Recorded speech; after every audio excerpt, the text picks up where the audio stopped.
नमस्कार दोस्तों, मेरे चैनल में आपका स्वागत है। आज मैं एक अहम विषय पर ये सेशन लेके आया हूँ।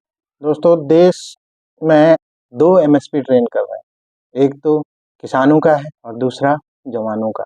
जवान मतलब जेसीओवास, जो इक्वल एमएसपी के लिए लड़ रहे हैं, और किसान मतलब देश के प्रधानमंत्री श्री लाल बहादुर शास्त्री जी ने एक नारा दिया था, जय जवान जय किसान। किसान का प्रॉब्लम तो स्वामीनाथन आयोग के द्वारा सॉल्व कर दिया गया। हरित क्रांति जब आई थी, हरित क्रांति के बाद जब स्वामीनाथन के द्वारा कुछ सॉल्यूशन निकाला गया था, तो उस टाइम किसान का तो हो गया था। अब तो सिर्फ पॉलिटिक्स हो रही। परंतु जवान के बारे में कौन सोचेगा? जवान तो ऐसा है, जवान आवाज भी तो नहीं उठा सकता। जवान को ये हक ही नहीं है कि आवाज उठाना। जवान इस बारे में किसी से कह ही नहीं सकता। कोर्ट में केस करते हैं तो सर्जिकल स्ट्राइक हो जाती है कोर्ट में। वो भी जैसे जैसे चुनाव आते हैं कोर्ट में तारीखें बढ़ जाती हैं। 1 साल जैसे चुनाव का रहता है तो तारीखें बढ़ जाती हैं। पिछले 8 साल 9 साल से एमएसपी का केस अभी तक भी पेंडिंग चल रहा है। कभी छोटे कोर्ट से, कभी हाई कोर्ट में, कभी ये, कभी वो, कभी इसमें कमी हो गई, कभी उसमें कमी हो गई। जवान आज अपनी समस्याओं से जूझ रहा है। एमएसपी की समस्या मतलब मिलिट्री सर्विस पे की समस्या जो है, सारे देशों में, बाहर के जितने भी देशों में बराबर एमएसपी मिलती है ऑफिसर, जेसीओ, जवान को। अभी यहाँ पे डिस्क्रिमिनेशन डाल दिया। यहाँ पे जो अफसरशाही, ब्यूरोक्रेसी ये सब चलती है, इस वजह से वीआईपी कल्चर जिसको बोलते हैं वो चलता है। इस वजह से ऐसी कहानियां होती हैं। कोर्ट का दरवाजा खटखटाता है जवान तो आंशिक रूप से उसको डिसीजन मिल जाता है। जो डिसीजन होता है उस पे फिर गवर्नमेंट सर्जिकल स्ट्राइक कर देती है। दोस्तों, पिछले साल फरवरी से हर महीने सुनवाई हो रही। इसका मतलब जानते हैं आप? इसका मतलब ये है कि चुनाव आ गए हैं, सामने चुनाव है। ये मुद्दा आपका जिंदा रखा जाए, आपको पता चले कि सरकार के संज्ञान में आपका केस है, आपको पता चले कि आप एक वैल्यूएबल वोटर हैं। अगर सिर्फ एमएसपी ही देना होता तो आपको कब का दे दिया गया होता है। आपको तो वोट के लिए यूज भी तो करना है। ये है कहानी, अंदर की कहानी, जिसको आप समझ तो रहे होंगे, परंतु इतने डीपली आप उसमें गए नहीं होंगे। यही हुआ है अभी 5 मार्च को जो सुनवाई हुई थी, उसमें जज ही चेंज कर दिए गए। अभी 2 नए जज अपॉइंट किए गए हैं उस केस के लिए।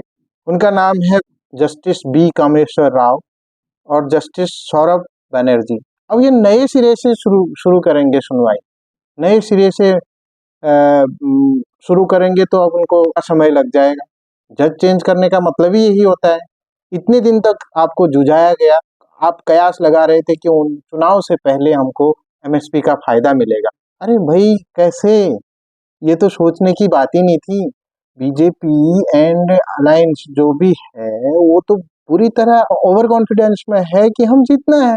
वो तो 400 सीट का अनुमान लगा के बैठे हैं, मिल भी जाएंगे, क्योंकि गुमराह तो सबको किया है ना भाई। देना है आपको। अगर मैं कहूँ आपको मैं ये चीज दूंगा तो आप आशा में ही तो जियोगे ना। मैं आपको ये चीज दूंगा, अगर मैं बोलूंगा तो आप आशा में ऐसे बोलो यार, ये तो देगा, पक्का देगा, ऐसा ही तो सोचोगे। और ऐसा ही इन्होंने सोचा है कि मैं ये चीज दूंगा ताकि आप मेरे को वोट दें, और उसके बाद आपकी सुनवाई होएगी नहीं 4 साल तक। फिर वैसे ही जैसे फरवरी आएगी, जैसे इस बार हुआ है, जैसे फरवरी आएगी फिर फ्रिक्वेंसी बढ़ जाएगी आपके कोर्ट की भी, ये भी वो भी। ये लोग भी लीगल के थ्रू आपको बताएंगे कि बोला यार ऐसा हो रहा है। मैंने पहले भी एक वीडियो में आपको ये बातें बताई थी कि सरकार सिर्फ मुद्दे को जिंदा रखेगी और सरकार अपने में संज्ञान में है कि समझाएगी। सरकार आपको ऐसे गुमराह रखेगी ताकि इस बार आप वोट दे देंगे तो उसके बाद आपकी कोई सुनवाई नहीं होगी। वैसे भी नेताओं के लिए कहा ही जाता है कि नेता बरसाती मेढक की तरह होता है। जैसे बरसात आई बाहर, उसके बाद नेता एसी के अंदर बैठ के बिल्कुल अपनी घोटाले शुरू कर देते हैं। वो किसी भी पार्टी के हैं, ये नहीं, आप ये मत सोचो कि घोटाले बीजेपी नहीं करती, बीजेपी कांग्रेस नहीं करती है, आप नहीं करती है, सब करते हैं घोटाले। पर घोटाले जब उजागर तब होते हैं जब सरकार से इन्फ्लुएंस होता है, मुद्दे को ऐसे ही जिंदा रखा गया है। तो आपको डिसाइड करना है कि आपको माननीय मोदी जी को फिर से लाना है या फैसला आपके हाथों में है। आप जो करें वो सराखों पर।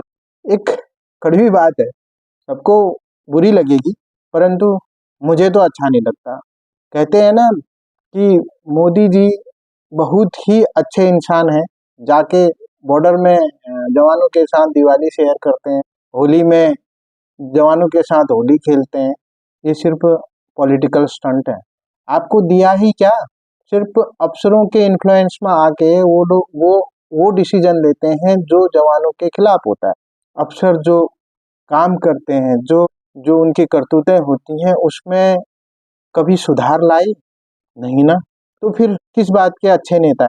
वो तो एक तरफा डिसीजन दे रहे हैं। मुझे तो लगता है कि गीता में श्री कृष्ण भगवान ने बोला था, तू कर्म कर, फल की चिंता मत। ये सच होता है, दिखाई दे रहा है। सिर्फ फौजी जवानों के कर्म तो करता है, फल की चिंता तो छोड़ दो। फल की चिंता तो अफसर करेंगे आपके लिए, और वो फल ऐसा होगा जो सड़ा गला फल आपको दिया जाएगा, और जो अच्छा वाला फल है वो उनकी झोली में जाएगा। ऐसा ही वो आरोपी में हुआ था। मैंने पिछला वीडियो आपने देखा होगा। दोस्तों, ऐसे वीडियो लाता रहूँगा। आप मेरे चैनल को सपोर्ट कीजिए और हमारे असीम बलशाली देशभक्त सैनिकों के लिए जय हिंद।